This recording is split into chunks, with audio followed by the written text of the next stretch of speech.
Fala pessoal, tudo bem? Aqui é o Vinícius do canal Footstats. Mais um vídeo, mais uma rodada, mais um dia de jogos, na verdade, né? Agora nós vamos para essa sexta-feira, dia 6 de junho, no meio da data FIFA, né? O Brasil jogou hoje com o Equador, tô fazendo vídeo logo depois do jogo do Brasil, empatou 0-0. Jogo não muito bom, mas que bateu com a nossa análise, né? Depois a gente faz um vídeo gravando sobre o que bateu, o que fugiu do padrão da nossa análise aí, tá? Ser bem direto ao ponto, né? Primeiro, na verdade, né? Deixa o like, se inscreva no canal, ative o sininho. A gente vai continuar na data FIFA, né? Que é o que tem. Nós temos dois jogos ainda nas eliminatórias da América do Sul, um jogo nas eliminatórias para a Copa na Europa e Série B, né? Os campeonatos, os principais pararam, né? Então a gente tem só alguns campeonatos menores, dos campeonatos europeus todos pararam, né? Os grandes pararam e aqui na América do Sul nós temos o Campeonato Uruguaio que está rolando ainda e o colombiano, né, que está no quadrangular final e a gente inclusive está fazendo jogos no nosso Twitter tem os análises dos jogos lá. Bom, então vamos direto ao ponto, né, para o nosso vídeo não ficar muito longo, já está ficando bastante longo os nossos vídeos aí, mas é porque a nossa ideia é deixar o mais detalhado possível para o pessoal que gosta de acompanhar aí, fazer aquela fezinha, né, sempre com responsabilidade, tá, pessoal? E na próxima semana, provavelmente eu começo o canal com mais dois amigos aí, que a gente vai falar especificamente das entradas, tá? Da dica, falar um pouco sobre o mercado. E lá vai ser uma outra pegada de vídeo aí, tá bom? Bom, indo para o nosso primeiro jogo dessa sexta-feira, nós temos Colômbia em sexto lugar contra o Peru. Sobre a posição, tá, pessoal? Ela é a posição que é no dia da análise, né? Então pode ser que já tenha mudado, porque os jogos foram rolando tudo, mas no dia que a gente fez a análise, geralmente é um ou dois dias antes dos jogos, a posição era essa, tá? Colômbia em sexto, Peru em nono. Jogo às 5h30 no estádio Metropolitano, em Barranquilha, pelas eliminatórias da Copa do Mundo, né? Rodada 15. Confronto decisivo entre uma Colômbia pressionada e um Peru desfigurado que ainda não pontuou fora de casa. A Colômbia vinha em boa fase, né? E o time meio que parou aí, né? Perdeu o Brasil aquele jogo no finalzinho ali, depois muito mal, né? O time acabou não conseguindo se recuperar. Bom, no contexto estatístico, então a gente tem XG 1,75, desculpa, para a Colômbia, XGA 1,08, forma recente, uma vitória, três derrotas e um empate nos últimos cinco jogos. É, campanha ruim, né, da Colômbia. Escanteios por jogo 4,9, ambos sim 35%. Pontos por jogo 1,66, não é um ponto ruim, né? Mas está falando aqui em casa, né? Gols por jogo 2. Já o Peru, péssima fase, uma geração também que não se atualiza, não vem muito bem. Tem um XG de um 0,69, XGA 1,45, campanha recente de um empate, uma vitória e três derrotas, igual a campanha, né? Com relação aos cinco jogos, na sequência é diferente. Escanteios por jogo 2,5, ambos sim 20%.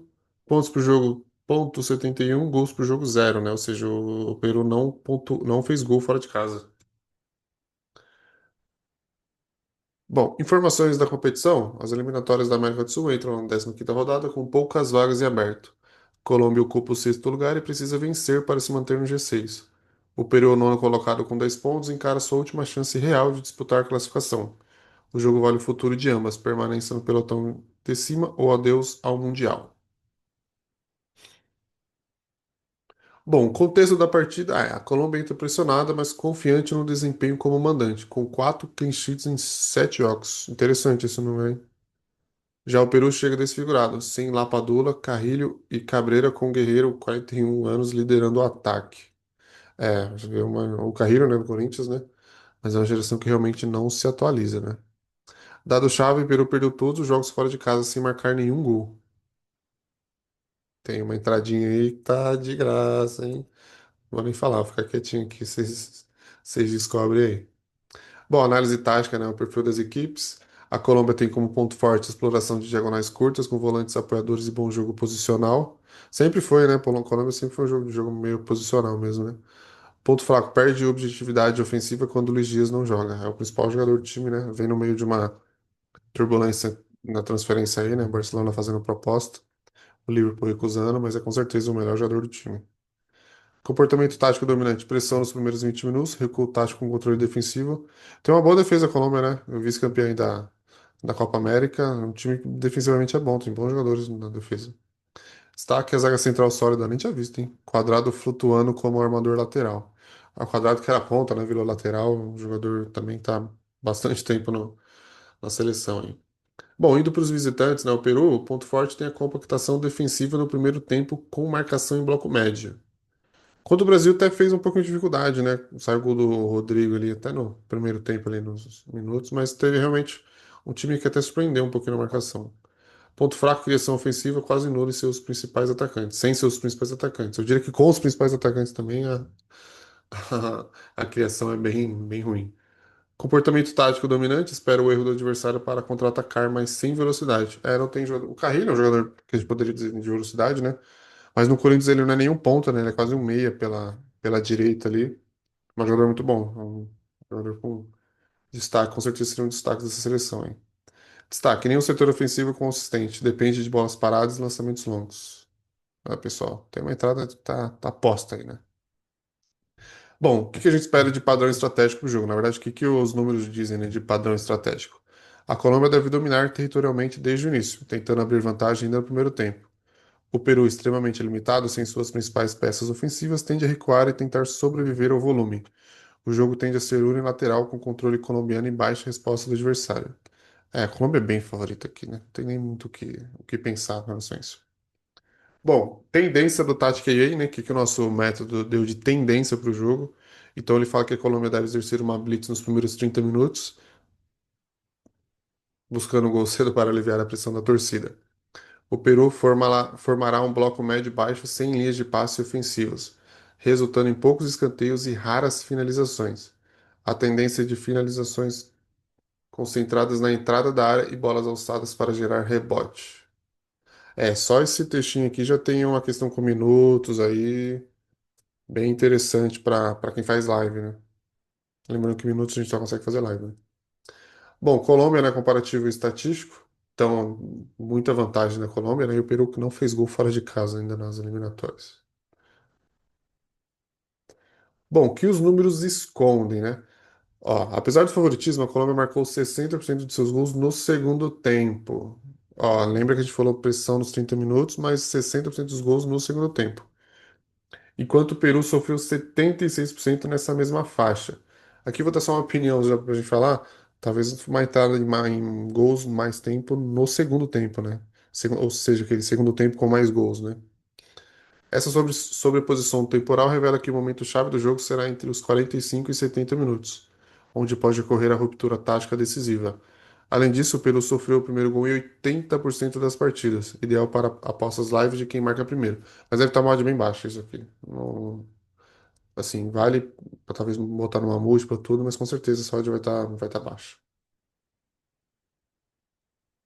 Bom, ainda nas eliminatórias, né? A gente tem a Venezuela, oitavo lugar, contra a Bolívia, décimo lugar, né? Dois dos piores times aí que a gente vem, mas por incrível que pareça, né? A Venezuela até surpreendeu um pouquinho, né? Empatou com o Brasil aqui jogando em casa, né? Na época do Diniz ainda. O jogo às 9 horas, no Monumental de Maturim. Confronto entre uma Venezuela sólida defensivamente em casa e uma Bolívia que sofre colapsos fora de La Paz. Deve ser um jogo horrível, né? Convenhamos. Mas a Venezuela tem jogadores interessantes, né?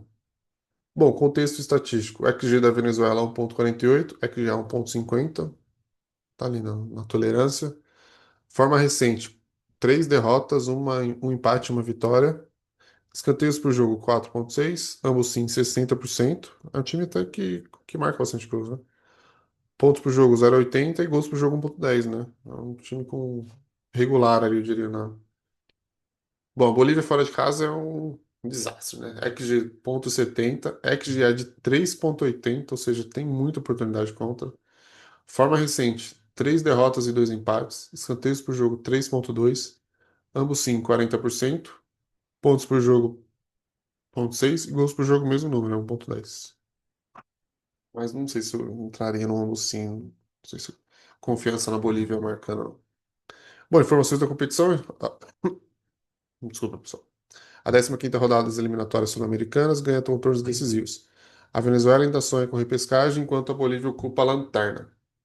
A lanterna era do Chile, na verdade. Com poucas rodadas restantes, os 3 pontos são urgentes para qualquer chance de sobrevida no torneio. É, aqui a Venezuela tentando um milagre, né? Bolívia, eu acho que esquece. Contexto da partida, a Venezuela chega embalada por sua consistência defensiva em casa, sem derrota nos últimos 5 jogos como mandante. Olha, esse aqui deve ter um valor considerável. Até vou olhar a odd depois. Não no vídeo, né? Mas tá para mim fazer. A Bolívia, por outro lado, enfrenta uma grave crise fora de casa. 80% de derrotas em média de 3,8 gols sofridos como visitante. Muito alto esse número. Destaque: Bolívia não empata fora há 2 anos. Vence ou perde sempre.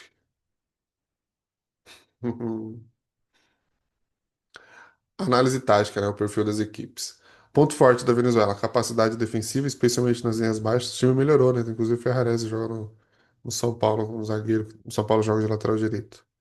Ponto fraco, dificuldade de transformar RG em gols, baixa efetividade. É, tem Savarino, né? O Soteldo tá machucado. Tem o Rondon como atacante, mas realmente não é um time que tem dificuldade, né?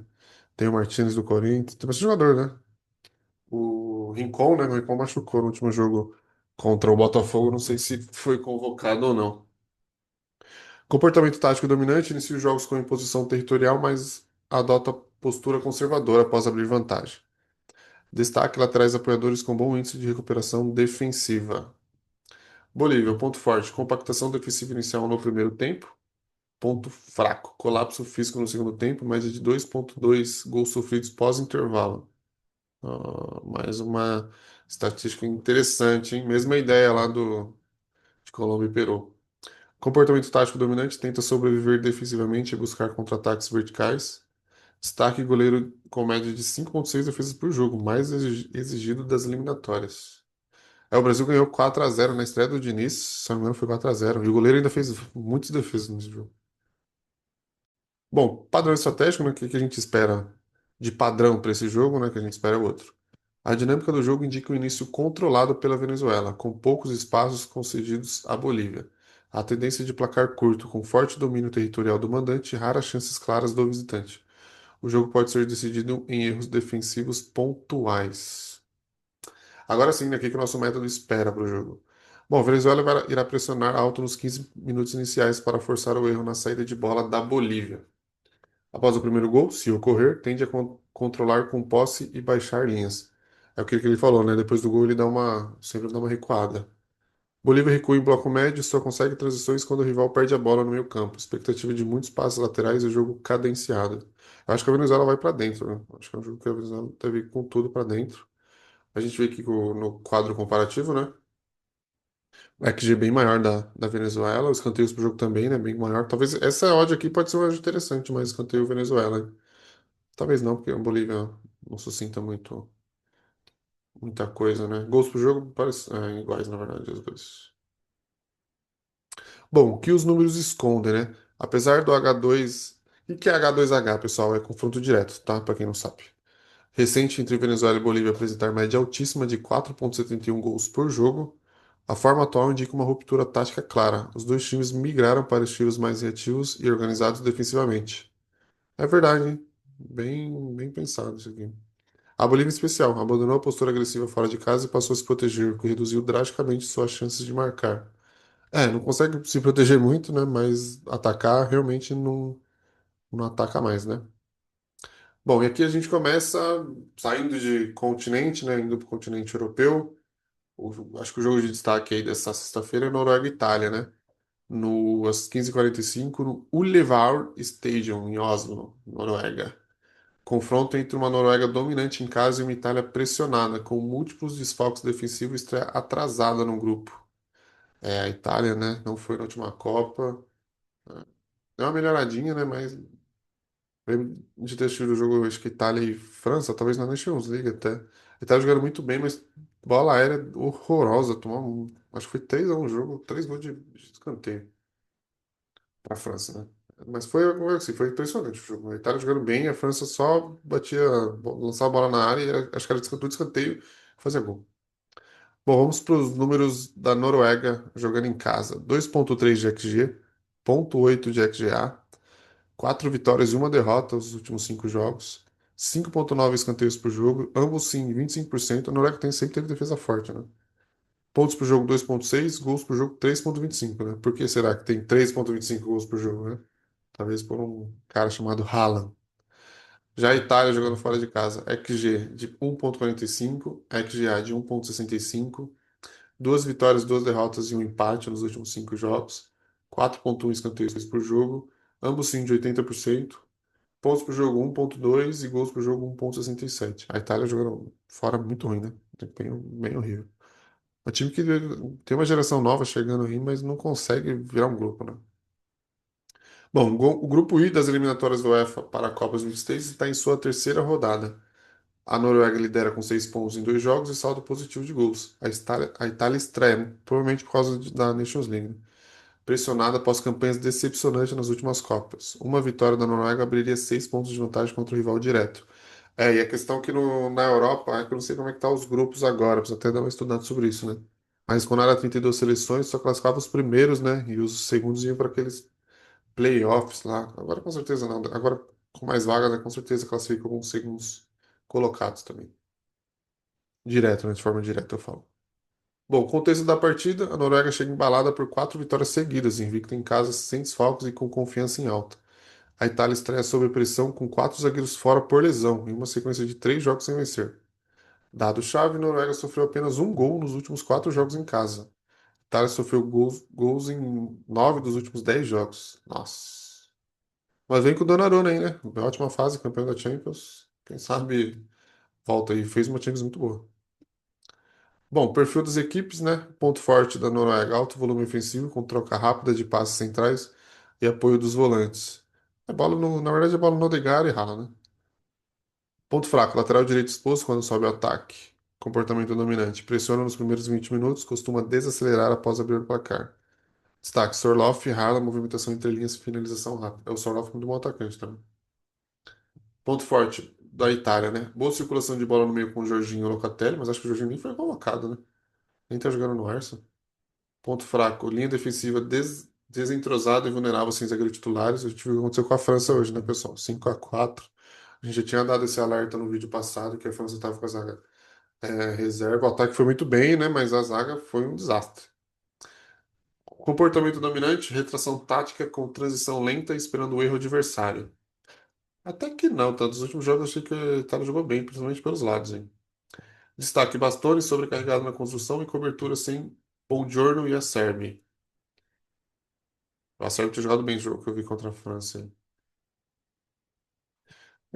Padrão estratégico. O jogo tende a ter controle da Noruega desde os minutos iniciais, com presença ofensiva marcante em posição territorial. A Itália deve reagir apenas após sofrer gol com risco tático aumentado no segundo tempo. Não seria estranho a Itália jogar por um empate aqui não, viu, galera? Bom, o que que a gente espera de tendência, né? A Noruega deve pressionar alto nos primeiros 30 minutos, explorando diagonais rápidos e lançamento entre os zagueiros italianos. Com a vantagem, tende a recuar para contra-atacar com Halle e Odegaard. A Itália deve apostar em bolas longas a partir da linha de volantes com pouca compactação defensiva. É um jogo bem interessante, hein? Nossa, é difícil fazer pré nesse jogo. Bom, a gente foi olhar os quadros comparativos aí, né? Vantagem clara da Noruega aí. Bom, e que os números escondem aqui, apesar da média de gols da Noruega já ser altíssima, a equipe abriu o placar em 70% do jogo até os 25 minutos, sendo uma das seleções com maior taxa de conversão em ataques nos 15 minutos iniciais.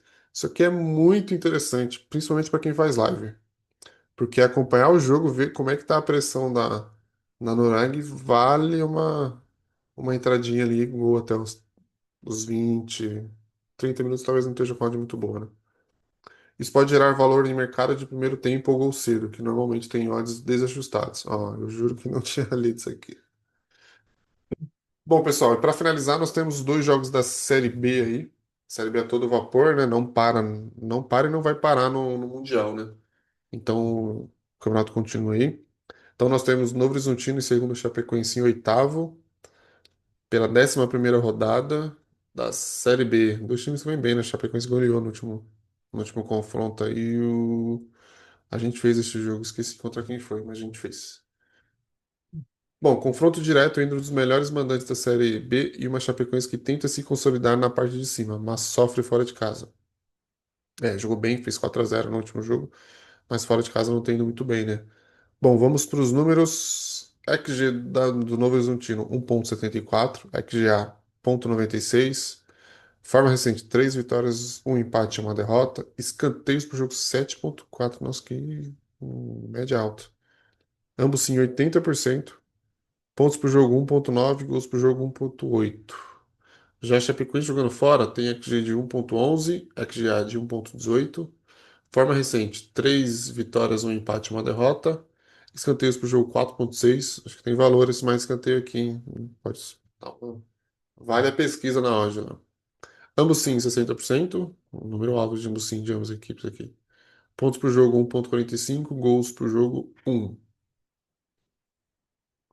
Informações da competição. A Série B segue com alta competitividade e este confronto marca um duelo direto pelo topo da tabela. O Novo Horizontino busca manter desculpa, pessoal, manter a invencibilidade em casa e seguir no G4, enquanto a Chapecoense tenta colar no pelotão de cima mesmo com baixo rendimento fora. O jogo é decisivo para o momento dos times no campeonato, ou seja, os dois vêm para dentro. Contexto: o Novo Horizontino vem de 3 vitórias consecutivas e chega confiante com o elenco completo e apoio da torcida. O Novo Horizontino sempre vem batendo nos últimos 2 anos. Fica no G4 o campeonato todo e no final cai. E não acaba não subindo, né? Quem subiu até foi a Mirassol. Já a Chapecoense tem desempenho regular fora, com dificuldade de criação ofensiva e muitos erros defensivos em transição. Dado-chave, Chapecoense sofreu gols em 100% dos jogos como visitante. São poucos até agora, mas vale uma análise aí. Bom, perfil das equipes, né? O Novo Horizontino tem criação ofensiva entre linhas de amplitude com laterais agudos, sofre com bolas longas e recomposição lenta após perda da posse. Isso aconteceu bem no jogo de São Paulo, hein? Uma bola longa do Enzo Dias do Oscar, na verdade, pro Lucas, ele entrou, rolou para trás e o Caleb fez o gol que eliminou o Novo Horizontino da semifinal. Comportamento dominante, pressiona alto nos 15 iniciais e controla o jogo pela posse. Destaque meia central com alta participação em assistências e finalização. Bom ponto forte da Chape, compactação defensiva no primeiro tempo, bom posicionamento tático. Ponto fraco, dificuldade na bola aérea defensiva e pouca mobilidade ofensiva. Comportamento dominante, linha média que busca o erro do adversário para transições rápidas. Destaque o volante central com o maior número de desarmes da equipe. Bom, qual é o padrão estratégico do jogo? A expectativa de Novo Horizontino dominante desde o início, controlando posse e ritmo com forte presença ofensiva pelas pontas. A Chapecoense deve resistir nos primeiros 30 minutos, mas tende a ceder espaço no segundo tempo. Aposta em impressão do mandante com o jogo aberto após o primeiro gol. Interessante, né? Mas não sei se eu entraria cedo nesse jogo, não. Ou esperaria, né? Porque a gente, no último jogo, a ideia era esperar também, e os gols acabaram sendo cedo na rodada. Bom, tendência do Tactic EA, ele espera que o Novo Horizontino entre em bloco alto e busque resolver o jogo nos primeiros 60 minutos. A Chapecoense, por sua vez, pode reagir se encontrar espaço nos contragolpes. Após o intervalo. Ambos sim ganham força nesse cenário. A gente já falado disso por causa dos números lá, né? Com os dois times finalizando mais no segundo tempo. É, isso tem, acho que tem até um valorzinho isso, né? Os números do gráfico, né, comparativo, vantagem do Novo Horizontino nos principais estatísticas aí. Bom, o que os números escondem? Apesar do favoritismo técnico do Novo Horizontino, a equipe sofreu gols em 80% dos jogos como mandante. Esse ambos sim tá... Isso revela uma fragilidade defensiva silenciosa, que somado ao padrão de gols tardios da Chapecoense fora de casa, valoriza ainda mais a leitura do mercado de ambos sim, com valores escondidos nas estatísticas secundárias. Ouro isso aqui, hein, pessoal? Galera, para finalizar então, temos Cuiabá quarto lugar e Paysandu em péssima fase, em último colocado, perdeu para o Criciúma no último, acho que foi na terça-feira, inclusive, esse jogo. Nós fizemos vídeo, né? 9h35 na Arena Pantanal. Confronto de extremos entre um mandante em ascensão e o Lanterna em crise, que busca reagir sob comando novo. Trocou de treinador, pensando em informação que eu não sabia. Contexto estatístico, mas eu não sabia o nosso método de sempre, sabe? XG do Cuiabá, 1,67. XGA 1,31. Duas vitórias, duas derrotas e um empate nos últimos cinco jogos. 6,8 escanteios por jogo, 60% de ambos sim. Pontos por jogo 1,8, gols por jogo 1,4. Já o Paysandu Lanterna aí, 1,13 de XG, 1,95 de XGA. Forma recente, 3 derrotas e 2 empates. 4,6 escanteios por jogo, 40% de ambos sim, 0,4 pontos por jogo e 0,6 gols por jogo. É, claro, o último colocado do campeonato. Informações da competição: Cuiabá é hoje o quarto colocado, consolidando-se entre os times mais regulares da Série B. Já o Paysandu ocupa a última posição, sem nenhuma vitória em 10 jogos. O confronto representa a oportunidade ideal para o mandante somar pontos em casa, enquanto o visitante estreia técnico novo sob pressão máxima. E o Paysandu ainda tem o Remo no mesmo campeonato, né? Contexto da partida, né? Cuiabá vem embalado por duas vitórias e demonstra solidez física e emocional. Paysandu chega pressionado, sem vencer, com técnico novo e padrão ofensivo muito fraco. Dado-chave: Paysandu não marcou gols em 60% dos jogos fora de casa. Não é tão alto assim, né? O time que tá mal assim, teria até um número maior. Bom, perfil das equipes, né? Foi o ponto forte do Cuiabá: volume ofensivo constante, com boa circulação entre meio e ataque. Ponto fraco: perde coordenação defensiva quando pressionado lateralmente. Comportamento tático dominante: pressiona alto até marcar, depois controla com posse. Destaque individual, né, para o setor lateral direito como principal criador de profundidade e cruzamentos.